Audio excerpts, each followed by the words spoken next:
here with Federico, one of my good friends from earlier this year. Would love to jump in and learn more about your initiative, your company, and how it's doing, what the work it is that you guys are involved in. I've met Federico earlier this year at a conference up in Doha in the Middle East, and he was actually the pitch competition winner out of all over 1,500, if I'm not wrong, startups in the region. And Jeff, who's already been a previous speaker with us at one of our previous panels earlier in the campaign, coming from Wall Street with a very much a fundamental finance background, and we'd love to bring in a little bit of your lens into the investments, ESG, and everything into our topic of discussion today, SDG 12, responsible production and consumption. Thank you for being here today. Without further ado, let's jump into the introductions. I've said a little bit, and I know it definitely doesn't do justice for either one of our amazing speakers. Federico, I'll go ahead and let you have the floor. Introduce yourself. Tell us a little more about Metalchemy and what you guys do. Yeah, of course, 100%. Thank you so much for having us. So hey everyone, I'm Federico. I'm the CEO and co-founder of Metalchemy. We are an innovative nanotechnology startup based in the UK. And what we do, we tackle the biggest challenges humanity is facing right now through our innovative nanotechnology. So one of the first challenges that we're tackling is food waste. So food waste is over $1 trillion every year. It's a massive economic and environmental challenge. Up to 10% of global greenhouse gas emissions come from food waste alone. So there's a massive challenge that we face as humanity where we have this waste and we don't really have a solution. So here at Metalchemy, we patented a novel nanotechnology which allows us up to double the shelf life of different food products from fresh produce, cheeses, meats, you name it, by coating it on different packaging materials, so like plastic packaging, paper packaging, which is fully biodegradable and active. With the company has had really good traction today. So I met Rakib in Qatar, where at the Web Summit we won the first place of 1,500 startups. And we already have clients and doing trials to commercialize this technology. Food waste is just one of our verticals. We also work in healthcare products as well as personal care products, really helping us getting into a circular economy and reducing toxic chemicals throughout our lives and getting people basically to lead healthier lives overall. So that's us really nutshell, high level overview pitch. And I really look forward to meeting everyone and the talk today. Thank you so much, Federico. We'll definitely dive deeper into the very nitty-gritties of the nanotech that you guys using. Some of the applications of it, like you mentioned, it goes beyond just food waste and into medical applications as well as just personal toiletries and products that you guys are delving into. Before we do that, I would love for Jeff to have the floor. Jeff, please feel free to introduce yourself. You've already been here. You kind of know the drill. Yeah, sounds good. I'm a principal at Untapped Ventures, and we're basically an early stage venture capital fund investing in vertical and agentic AI. We typically invest in companies that are looking to uplift humanity. One area that we strongly emphasize is definitely sustainability and just optimizing operations across the board. We actually closed our first fund a few weeks ago, $25 million fund one. Our check size is around 250 to 500K. We've already made around 31 investments. Definitely very bullish on how AI can impact society in many different ways. But at the same time, also there's a lot of risks and potential pitfalls that we have to be careful about as well. So, yeah, definitely happy to share my insights on the space.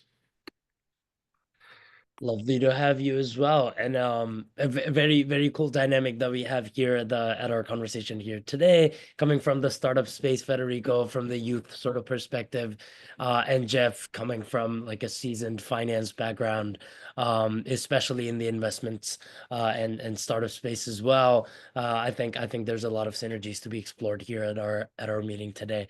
Federico, I'd love to dive a little deeper into some of the technologies that you guys use. How did Metalchemy kind of come about? What was the origin kind of story? Walk us through it. Yeah, 100%. So basically, I started the company 5 years ago when I was a uni student. So I studied chemical engineering at Imperial College London, which is an engineering university based here in the UK. And I came across nanoparticles pretty much by chance. I was trying to figure out what to do with my life. I wanted to do something which had a big impact on the environment and having an impact on society, but the options ahead of me weren't that attractive. I had the option to go into a corporate job or into an engineering job or even doing a PhD. But all these options meant that my impact would have been needing, 5, 10, even 15 years before I would be in the seniority required in order to make decisions and drive impact in organization and the environment. So I took things in my own hands and I came across nanotechnology, which seemed pretty cool as stuff that you see in Marvel movies with nanorobots in Iron Man and of the likes. But it's actually really real. It's technologies which have been in the development for the past 20 years. And it's my strong opinion that it's going to be the next AI lined up in terms of innovations impacting humanity. But the biggest bottleneck right now for these technologies is that they weren't really scalable, they were really toxic and really expensive to manufacture. So we patented here at Metalchemy a green method to make these nanomaterials based on plant extracts. I started the company in my parents' back shed, so I had to do with what I could find at a local supermarket. So it's stuff that you can do at home. So oregano, kale, so plants that you find pretty much everywhere in the world. And using these plants, we can create these nanoparticles, which is really the superpower of Metalchemy, because we need no toxic chemicals. It's high scalable, and the supply is really easy. The supply chain is really easy for us to obtain. And yeah, with these nanoparticles, you can do many interesting things, from antimicrobial coatings in packaging, extending food shelf life, replacing toxic chemicals in our day-to-day products, anything in the household, from personal care products to your detergents. So it's really, really powerful technology. Yeah, that's if anything, very, very inspiring for a lot of us here who kind of find ourselves in a little bit of a pickle at times, coming towards the end of your academic career and such. We are kind of often met with a few different options, and impact is not necessarily one of them. For a lot of us coming from the youth side of things, where, like you did mention, it will take about 10 to 15 years or a decade or two for us to reach the level of impact that we are passionate about and we want to have. But it is very inspiring, nonetheless, to see yourself take things into your own matter and carve out another path that was not necessarily offered to you, but you were able to trailblaze. On that note, Jeff, I'm sure you've seen and have come across and have dealt with a lot of youth on the startup side of the world, and coming from the investment, coming from in a sense the other side of the table. What is it something that you see be a common ground between the origin stories of many impact driven startups, such as that Federico's leading? Yeah, I think the common ground is definitely trying to harness the different areas of AI to impact society. I think one I would say obstacle or blocker that a lot of young founders have is they have very kind of big ideas that are oftentimes very grandiose, but being able to actually figure out how to um you know turn those ideas into reality, and most importantly, monetize those, those ideas. That tends to be the hardest leap that young founders have to make. But we're definitely talking with a lot of founders nowadays who are not only, very technical, but they also possess, tremendous, sales, business development expertise. And that's, extremely critical when you're looking to create a unicorn, because it's not just about the product, it's about how you sell the product, it's about how, you take that product and go to market. So, I think the most important thing for young founders, and my advice to anyone that's looking to start a business is, not just think about the product and the technical side, but also to really kind of plan through the actual sales and business development side as well. Lovely to hear a little bit of the tips from the other side of the table on how to develop and take things onto your own manner, like Federico kind of brought up the theme. Jeff, I'd also want to ask you something that's kind of been on my mind, and I'm sure I'm not the only one. What are some of the ESG or sort of environmental and governance and societal sort of responsibilities and duties that startups or businesses in the field, when you're investing, are looking into? What is the ESG implications of it? How much is it taken into consideration when making big investments, when helping industries propel and founders move forward with sustainability in mind?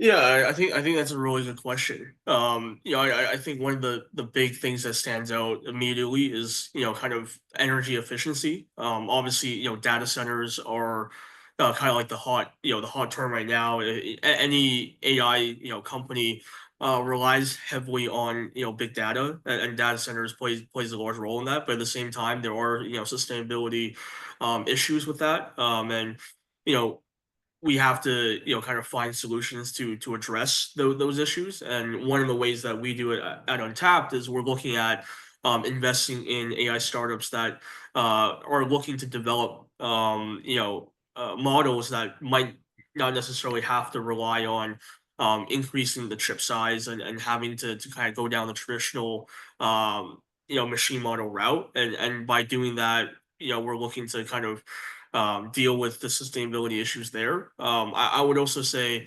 looking at startups that are tackling, sustainability issues like agriculture, climate change. That's a huge part of our investment thesis as well. So it's really a combination of, us investing in companies that have a product that's tackling these issues, and at the same time also investing in companies that are creating products that don't cause these issues. So it's really a two-pronged approach. Federico, I would love to shift gears a little bit and move on to more of a technical side. I love the business and the finance aspect of the discussion, but moving more a little bit onto the technical side, what are your thoughts, and if anything, the vision that you see on AI helping what you do at Metalchemy, to lack of a more eloquent Yeah. put it? Yeah, yeah. What are your thoughts? How do you see it playing out?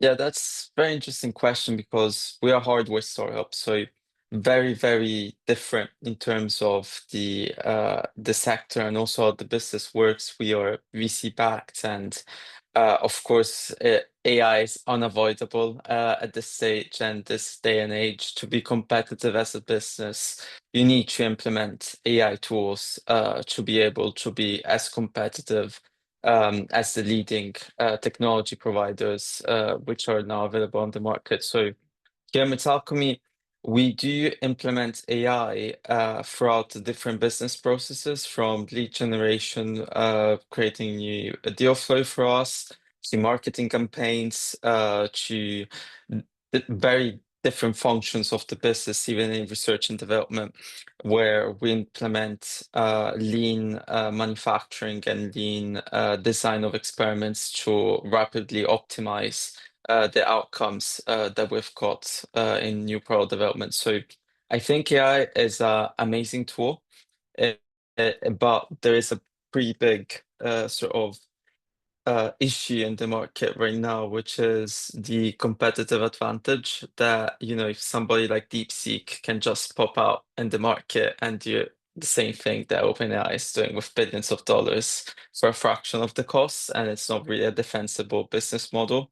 And this is where I think for our business and our business, especially once you have got a patent in place, which is granted, you have a much stronger moat as opposed to your competitors, and a much more stable revenue stream. So here in Europe, we are one of the only ones making this technology, which is very advantageous for us as we are capturing very quickly rapid shares of the market.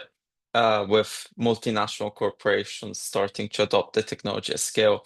So you can still scale a business within hardware and deep tech. And I think AI is instrumental because it makes you go faster. You can do 10x the amount of research that you were doing before. But there are some nuances also how you use AI and you implement it within business processes.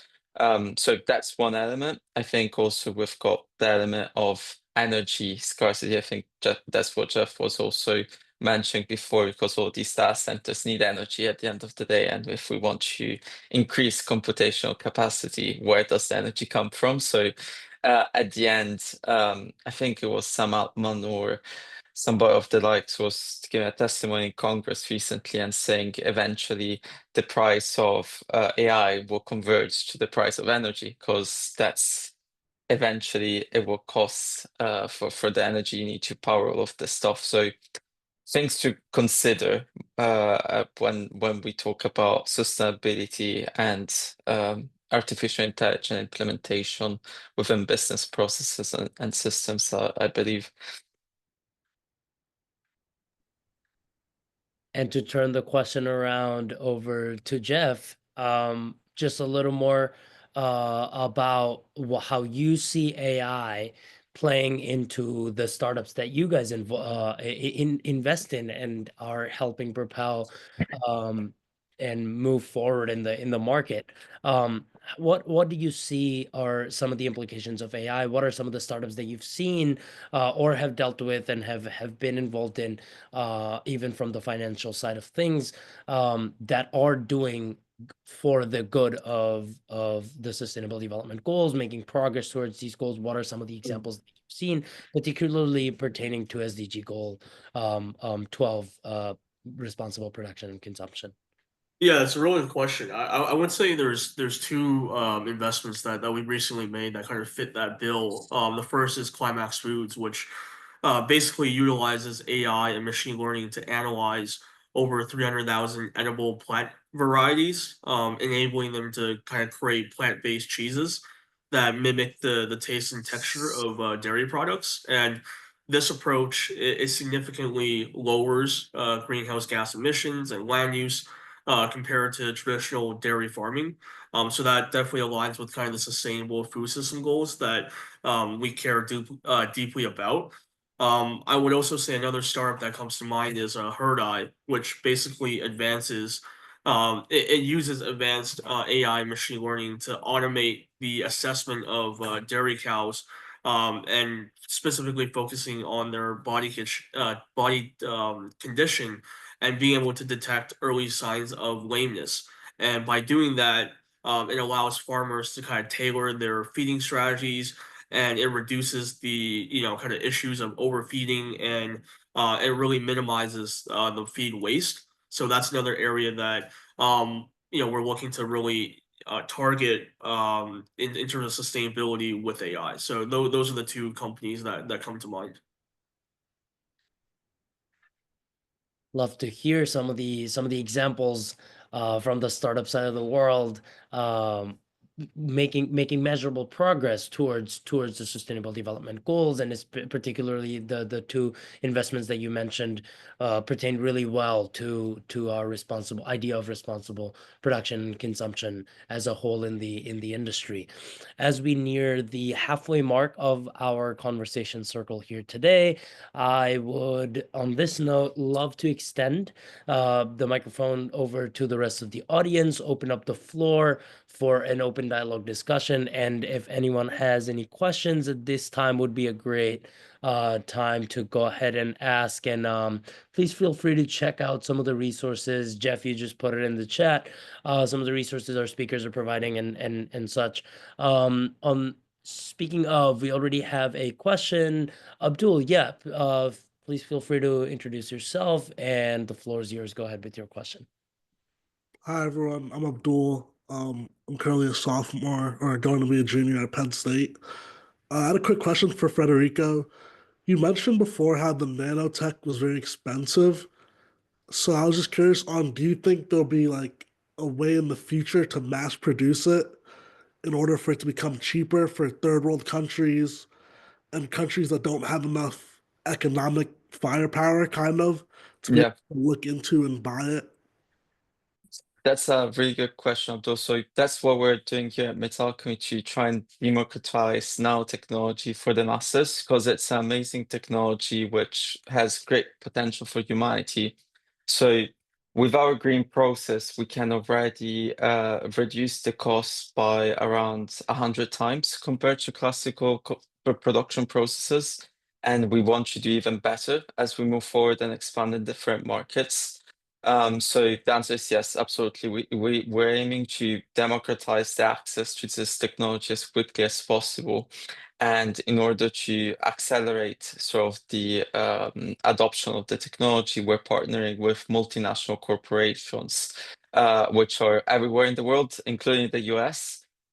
So right now we're also working towards actually getting a closer relationship even with the US and importing some of our technology to the States. We just won a USDA grant, which will allow us to develop partnerships on the East Coast with local food manufacturers to implement our nanotech in food systems. So absolutely, I think that's the goal for us. We want to, of course, work with everyone as much as possible and give the maximum reach for the technology for the benefit of humanity.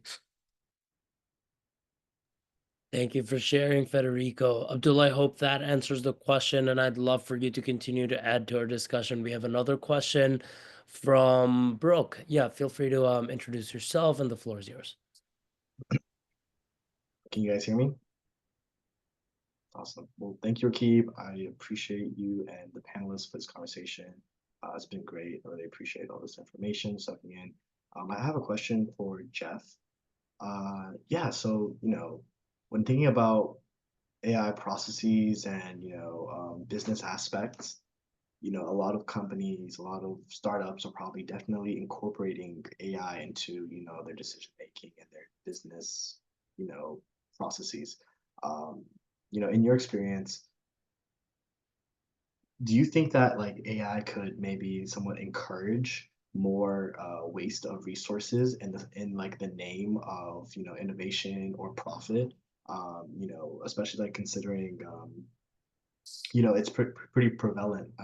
It's pretty fluent, in like capitalist society or like just in the capitalist mindset that to put profit over a lot of other things beforehand, and that maybe AI could encourage that or just really enable that type of thinking. Yeah, I think that's a great question. I would say for sure what we're seeing right now is a lot of kind of big AI startups and tech giants. They often chase like bigger, better training models, and for them it's always a matter of speed and cost. So there is an issue there with not necessarily prioritizing sustainability or ESG at all, and I also think there's a lot of AI projects that don't really have a purpose or don't really have like an end goal in terms of monetization that are just being tested by these kind of AI startups and tech giants, and that also leads to this cycle of waste. So I definitely think it's a pain point that a lot of not just VCs but a lot of the people in the tech industry should care about. Now, in terms of like the solutions to the problem, That's probably something that it has to be a collaborative effort between both the public and the private sector. I think policymakers and people in Washington should be working more closely with some of these AI companies to come up with a more sustainable strategy in terms of deploying and testing AI. But like you mentioned, it definitely is a huge issue. Yeah, I appreciate that. Thank you. Thank you for the question, Brooke, and thank you for your insights, Jeff. Federico, I saw a few head nods if you want to add to the some of the insights that you've heard. No, it's very interesting what Jeff was mentioning, because in general, since we live in a very capitalistic society, sustainability is the last of the priority in our conversations to clients. Of course, they're very transactional to look at what's the price, what's the volumes, like that's the most important thing to them, and what does it do for me and what's the benefit. I think that's universal. If it's software, hardware, it goes anywhere, because at the end we're looking at the economics first and then sustainability. But the interesting part, which also Jeff alluded towards, is Washington, but in general, regulators and regulation, because as soon as you put certain rules, then actually sustainability is effective, because then because of the regulations, then they need to meet certain standards, and it's not just 100% free market that anything goes. And I think sometimes regulation can be helpful also to for the environment for sure, but also for the economy, and having more of a sustainable long-term vision, not just short-term gains, because that's a very big risk. Looking just at sort of short-term gains, and it doesn't look at the long-term strategy and the long-term sort of fundamentals of the economy. Because if you get, it's like building a house, but if the foundations are poor, then the house falls apart really quickly. So that's a big risk, I think, that we're facing right now with AI. So most likely we'll see some regulations coming to place next couple of years to fix problems and actually prioritize. But I'm not really a domain expert, talking just general here, because my expertise is not in AI, but rather chemical engineering and biotechnologies. But still, from what I've seen, that's my thoughts. If anything, aligns really well with something I've always believed in and I've said on multiple stages at times, was innovation must regulation must catch up with innovation, and before that happens, it's very difficult for us to make any measurable progress, especially towards a global good or towards other aspects than profitability in the investment side of things, just around the world, in an all-encompassing sense.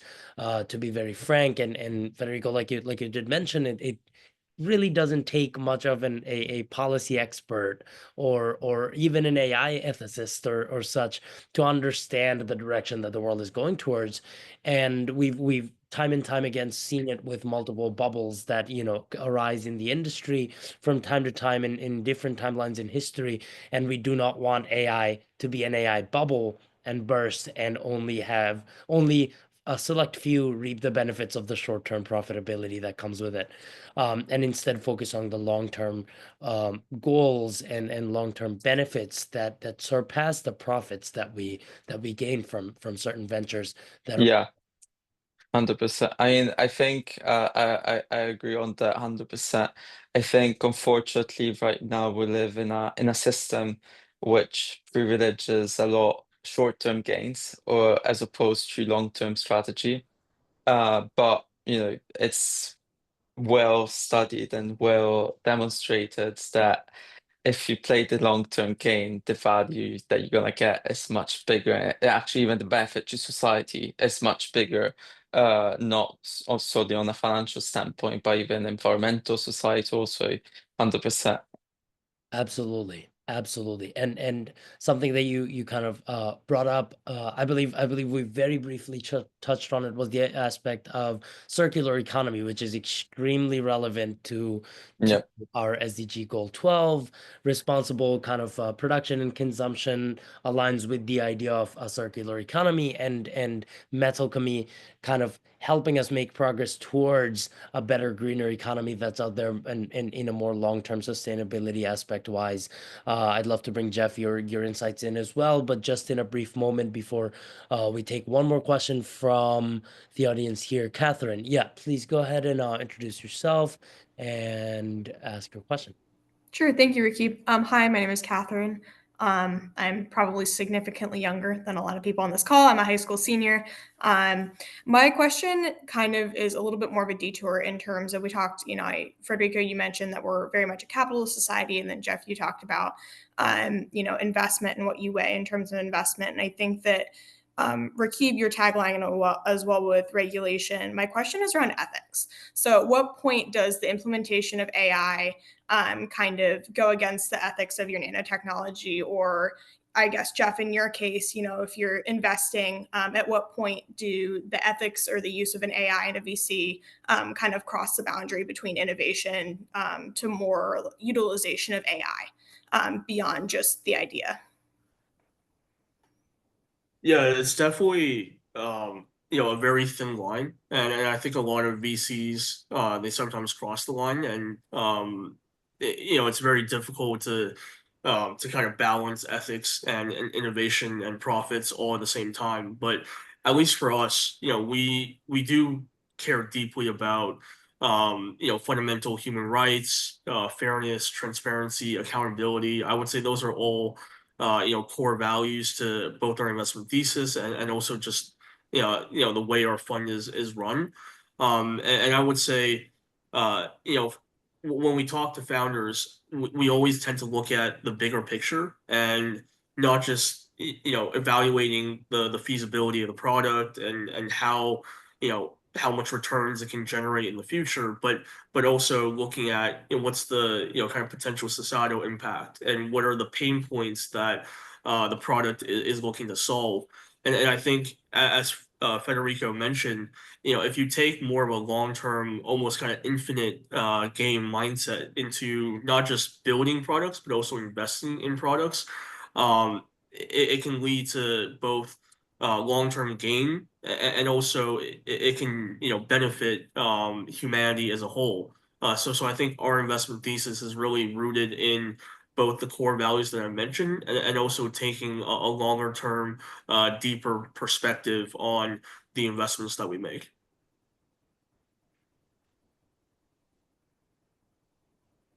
Thank you for your insights, Jeff. Thank you for your question, Cassie. One more question. I think, Dineja, you had a question right there.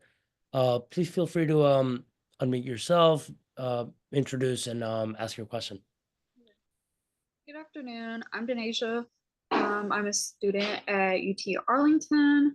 I did raise my hand a little bit earlier, so a bit of my question was actually answered in some of the previous questions.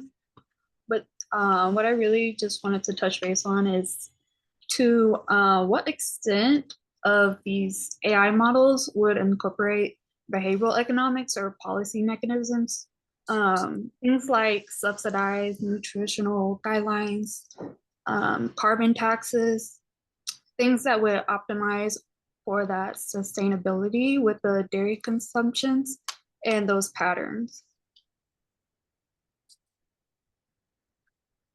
But again, I really did see kind of the outline of how that would all connect.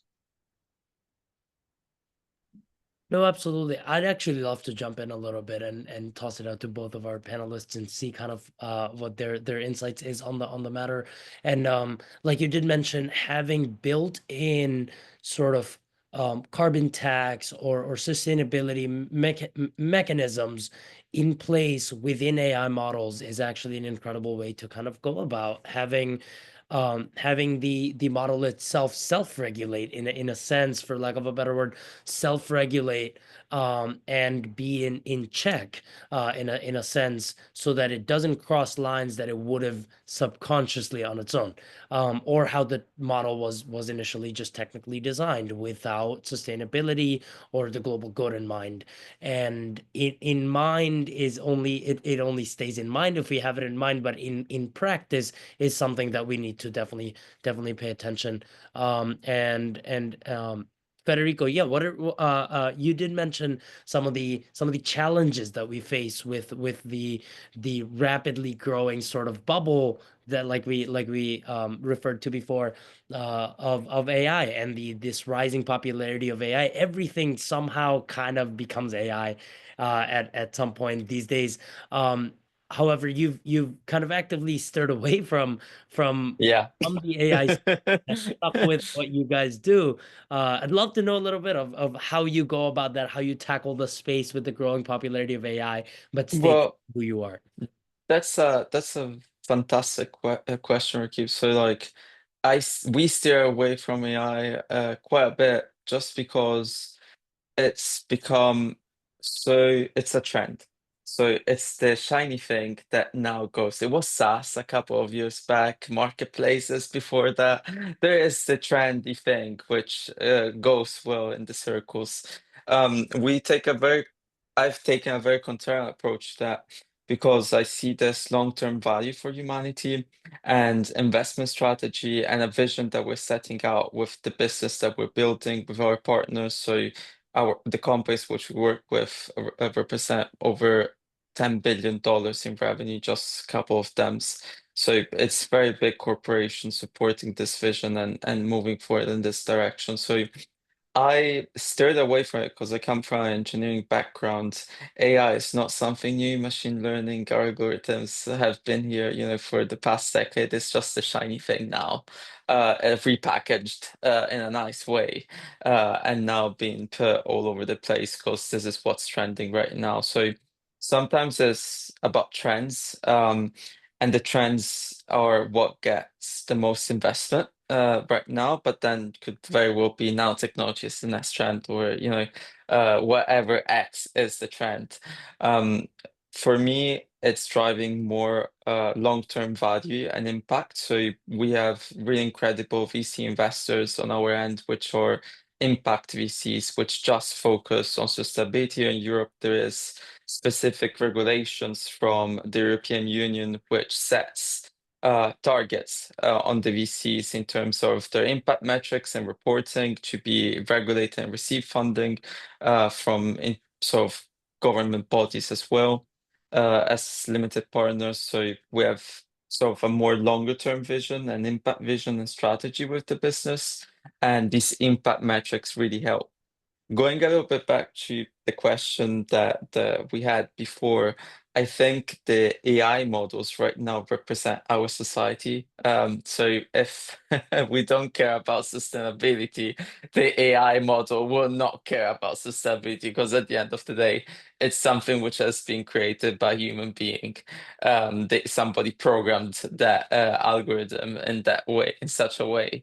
So if we don't care and we don't prioritize that in our day-to-day decision making, either through a carbon tax, or some sort of regulation or something which will constrain the model, it won't change. And it's free reign for anything. So, and that's a huge risk because if you have, sort of fully open market economics on a really innovative products, because now it's a trend and everybody's pushing for this trend, we can be facing major consequences. This is not like being alarmist or, I am all about innovation. I want innovation. I'm an engineer, so you couldn't find nerdier guy on planet Earth than myself. But I think there needs to be rules and at least common rules that everybody plays on. It also makes it a bit fairer and also we can predict better what we're actually doing with innovation. And this is not just for AI, but even for now technology or any innovation in the market, there needs to be rules when you do things. For sure. Thank you so much for very much an authentic insight on how you go about this so-called trend on AI that's very popularized through different sort of mechanisms out there in the world today. And like you mentioned, a lot of things that have kind of historically existed and have not only just existed, but in place and practice in the industry, just being repackaged and rebranded into something else and is making the new shiny thing. Very, very true. And then having built-in mechanisms that tackle the sustainability measures and aspects and have those in mind. It's not just us that we have to have the sustainability aspects in mind. It is the AI model themselves that have to have them in their technical minds, in a sense, is essential. And like you also mentioned, I thought that was very cool to have sustainability. If we don't care, the AI models that are built by us won't care it in the first place as well. So thank you so much for those insights. We'll move forward and take another question. I believe Andrew had your hands raised, but feel free to do so if you have another question. And Abdul, go ahead. Yeah, I just had another general question. Obviously, as we've been talking about how sustainability and the rights and the wrongs of everything. Obviously, both of you guys work with companies that are based all around the world, and everyone has a different set of ethics around AI. And there isn't like one set rule. One country can think one thing, another country can think another. And obviously, you've seen it like in the world, there's always disagreements around things. So do you guys think this is something like the UN needs to step into and like make regulations around AI? Or this is something that separate countries need to talk about between their own governments and how to make sure it doesn't get into like one country doing something bad and it can't be regulated? Yeah, I can jump in there. I think you absolutely nailed it with kind of the crux of the issue. Because if you look at kind of our rival in AI development, it's China, and their view on ethics is oftentimes very different than let's say the Western world. And if we go down the path of self-regulating ourselves, but let's say China doesn't, then we can run into a potential issue where globally nothing really changes, and China has an advantage in AI development, and that's something that the U.S. government is probably never going to agree to. So that's really the kind of fundamental issue at play, and there's I think the one optimistic viewpoint that I have is I think China recognizes themselves how big of an existential threat AI is, not just for themselves but for the world. So I do think China would be willing to kind of reach across the table and work with the U.S. and other international organizations, international bodies to come up with kind of a standard set of AI regulations. But those discussions are going to have to be had. And I think right now, with how, let's say, toxic international relations is, it might be tricky to kind of broach that topic. But I definitely do think that in order for us to kind of tackle the issues of AI, sustainability and AI bias and all those different problems, I do think there's no other choice but for kind of the major powers to work together on that initiative. Absolutely. Bringing in a policy lens here. I love it. It definitely adds another dynamic to the discussion here. Yes, Brooke, you have another question. Please feel free to go ahead. Thank you. Appreciate the opportunity to come here and speak again. Yeah, I don't know. I guess I was kind of thinking a little more about Metalchemy.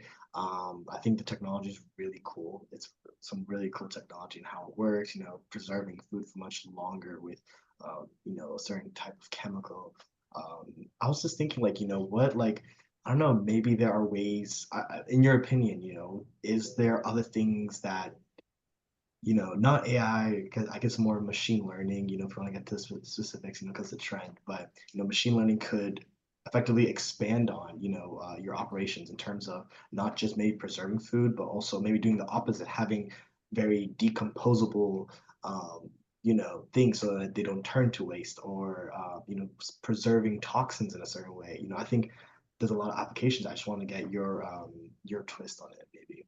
No, absolutely. So basically, AI is a tool. That's the thing. It's another toolbox engineers have to get stuff done. So we use AI to develop new products. That's already something we're doing.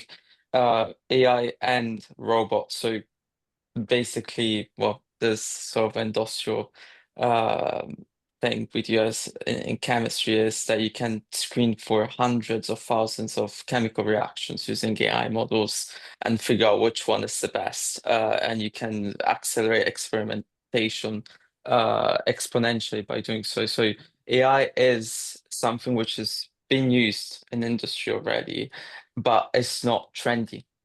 So since it's an industrial process and it's an industrial sort of tool that we use, it wasn't trendy until now. So we've seen with OpenAI and this big successes, then there is this massive sort of follow on because of OpenAI raising so much funding.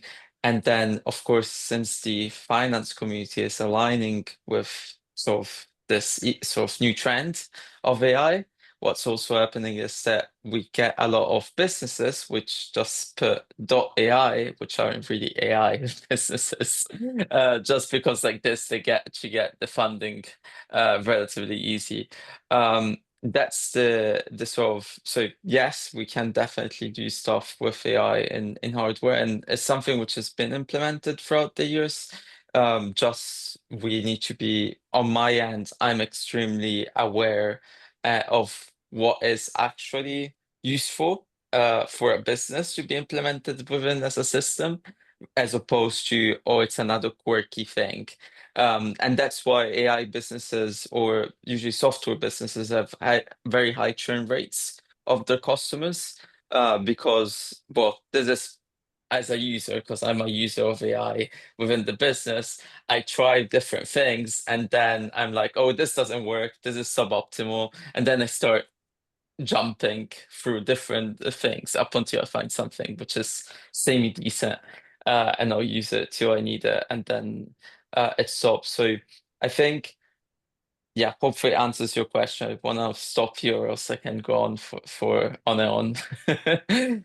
That's quite all right. I think what Keith said earlier. Your regulation needs to catch up to innovation. I think also, I guess, like what you were trying to said earlier, like finance and business processes need to catch up to innovation as well.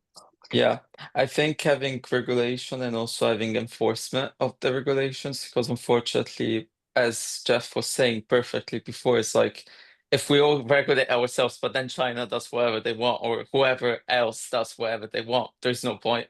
So it's like the International Court of Justice exists, but they're not really enforcing anything because people have different political interests at the end of the day. So it doesn't work. So you also need a mechanism that actually stops bad things from actually happening. So it's it's very hard, especially now. It's very, very complex. It's not impossible, but it's very complex. But I think already having these forums and talking about it and being aware of it is already a really good first step. That we're aware about the risks at least.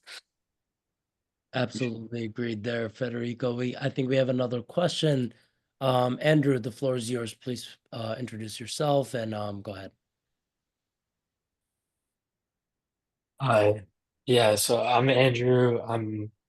I just finished up my senior year at Penn State, so I have one more semester, but I'm a biomedical engineering student there. But it's a little bit kind of ties into what you're doing at Metalchemy, Federico. But I actually had a question for you. What would you say? I know you had already talked about like it being the new shiny thing and AI getting or being looked at way more by investors versus companies that don't really use it. But since you're, I guess I don't want to say not the biggest advocate, but since you don't tend to use it as much, would you say, or what would you say are like the biggest benefits you've seen in creating this company from the ground up? with essentially little to no AI versus other companies that have used it throughout their whole process or have tried to integrate it in every little step of the way? That's a great question. I think AI shouldn't, as I was saying before, AI is like a tool, right? You need to use it in a smart way. So as long as you can implement it and put in your business in smart, efficient ways, it will work and it's super useful. It's a tool. So the thing is, the problem becomes when the entire business model and the entire values just because it's AI. And that's where it really burns my brain cells. When I was at the Web Summit, reporters were going on and on and on, and they were just repeating the same trigger word AI, just because like this, they got the attention of the public. And I think if we get into that dynamic, that the value is just giving catchphrases, and that's why I was trying to nuance is that as long as the business uses it as a tool to create value, then it's great because it's a tool. It's not just a catchword because it's trendy. And that's why you have got great businesses which are creating value for my business and business all across the world, which are not necessarily software-based businesses. So we integrate AI more on a productivity level for production efficiency, for R&D efficiency. So we increase the speed that we actually are doing things because we're not Microsoft, or we're not a software business, we're a chemical business, but we can still use the same tools in our sort of production processes and business value creation. So I think it's about being able to use the thing as a tool and understanding how the tool works and implementing it and to create value for the business, as opposed to just, what I've seen, at least here in Europe, and the market, is that I know a lot of businesses which, just because of the trends of AI, they couldn't fundraise. They just started doing AI for the sake of it. And I've seen it in a lot of portfolio companies, that they denature themselves and they lose completely their vision, and they change completely their entire business, repackage it, and now it's AI. And for me, it's really disheartening because we're losing a lot of innovations which are fundamental for the advancement of humanity just because of trends. And also, if you think about it, if you just change your business model just out of the whim of the trend, then I don't think you had a lot of value in your business to start off with, if you're just adapting to what goes on the market. So it's about like thinking about trends, thinking about value creation and how you implement in the business. And I'm really happy that at Metalchemy we are really quickly and agile, that we can adopt new tools really quickly, but the tool doesn't become the company. So that's the nuance here. And for some companies, of course, they're AI software companies. It can work, but not for us. It would be too much of a radical shift for us to become an AI company. Now it's a bit too late for us. We've got factory and all of that. So, but yeah. Staying kind of true to yourself, like you mentioned, Federico, and not losing the sense of self, and repackaging up a whole business. I don't really know how much value that adds. Absolutely agreed, and a few head nods and agreements here from Jeff's side as well. Jeff, I'd love to throw in one last question at you, and Federico, please feel free to take a shot at it. I'd love some of your input and insights in this as our last question before we conclude our panel. Is just definitely wanted to tie in the very last topic we briefly touched over, the idea of the circular economy, which is very, very much relevant to the SDG 12 we're talking about. And on the topic of AI adding business value, and AI being used as a tool for value creation instead of AI being the superstar of the stage in the middle.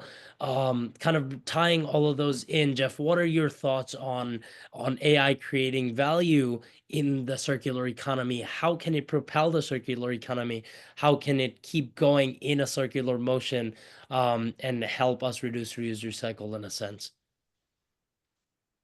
Yeah, I think AI can help with the circular economy in various ways. I would say, just in terms of recycling and just like waste management.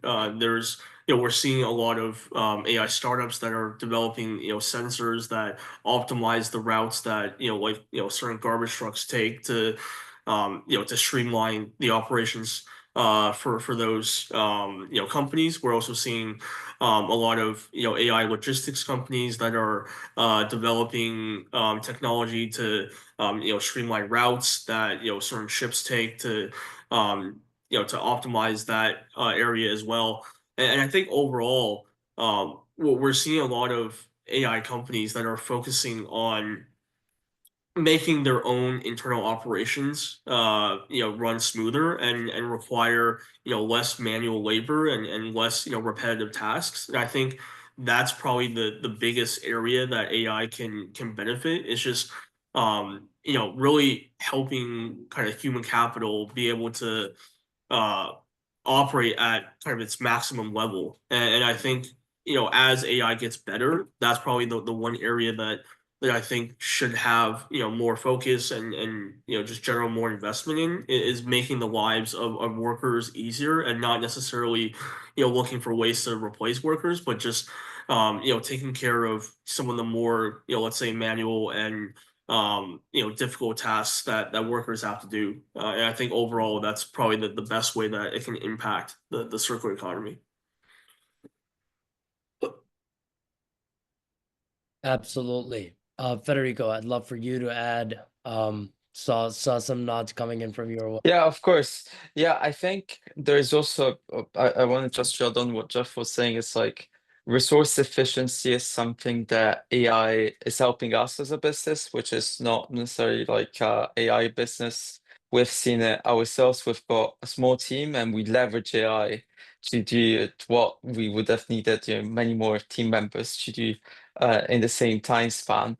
So I think resource efficiency on a human capital standpoint, as well as supply chain standpoint, you can optimize, entire supply chains of businesses in order to minimize their waste and make them more profitable and efficient. So I think AI is a great tool, but needs to be implemented with human intelligence. So there needs to be human intelligence using the tool. It's not the tool using the human. So that's the big nuance here. Is that I've seen that now. What's happening gradually is that AI is people are becoming dependent on AI to do decisions on the day-to-day lives. So AI is taking over the human, but actually the humans should be using the tool, not the other way around. So I think that's my conclusion on this. And I think it can be a great tool, just needs to be used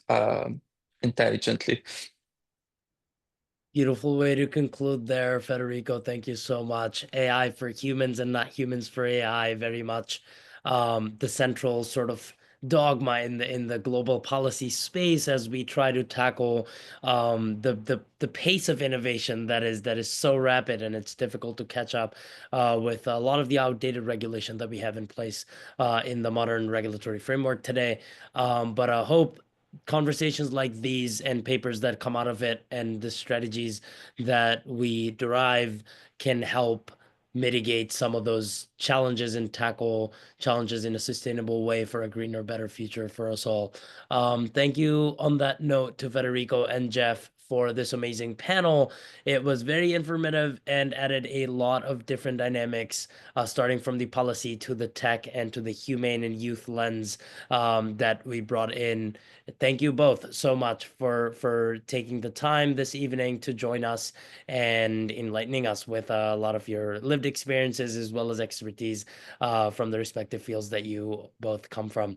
I'd love to hear more and continue the conversation, and thanking all of our audience members here as well as I conclude our meeting. Federico and Jeff, any closing comments, and we'll go ahead and conclude our meeting. Thanks, Jeff. Yeah, I think again, just keep on having these conversations, keep on, talking about AI and the importance of, like everyone mentioned, balancing ethics and innovation. And I think that's really the first step in building a more sustainable future for all of us. So definitely appreciate Rakib for kind of organizing these sessions and keeping these conversations going. Yeah, 100%. I wanna resonate what just said, and on my end is, AI is a great tool, but you don't need. There isn't just AI out there. There's a lot of other innovations, nanotechnology. There's a lot of biotechnology innovations going on, robotics. So I think it should be a combination of technologies which will benefit humanity and the systems rather than just one only hero product. So once we get there, and we will get there, because there is regulation and government also is funding a lot of innovations in that direction, which aren't on the AI.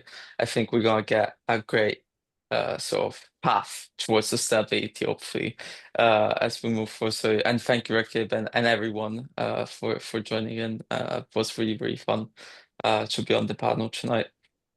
Lovely to hear from both of you. Let's stay in touch and continue the progress we make. Thank you so much. Perfect. And now we will conclude our meeting. Thank you so much. Have a great one. See you. Bye bye.